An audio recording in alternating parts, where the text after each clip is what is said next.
A.R.. Rahman அவர்கள் அவரது மனைவி சைரா பானுவை விவாகரத்து செய்ற அந்த செய்திய அறிவித்த அதே நாள்ல அவரோட இசைக்குழுவுல உள்ள ஒரு பாடகி ஒருத்தரும் அவங்களோட கணவர டிவோர்ஸ் பண்றேன் அப்படின்னு அறிவிச்சிருந்தாங்க.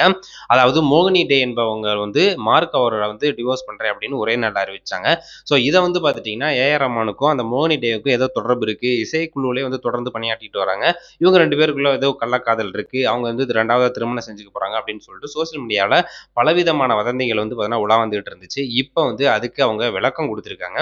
என்ன சுத்தி பலவிதமான வதந்திகள் வந்துட்டு இருக்கு. அதுக்காக என்னோட ஆற்றல நான் செலவழிக்க விரும்பல. அதுக்கு நான் பதில் கொடுக்கவும் விரும்பல அப்படிங்கிறாப்புல சொல்லியிருக்காங்க. என்ட்ட இன்டர்வியூ எடுக்க நெறைய பேர் கேட்டுட்டு இருக்காங்க. ஸோ அத நீங்க எத பத்தி கேட்கிறீங்க அப்படின்னு சொல்லிட்டு எனக்கு நல்லாவே தெரியும். நான் இன்டர்வியூ கொடுக்கவும் மறுத்துட்டேன் அப்படிங்கிறாப்புல சொல்லியிருக்காங்க.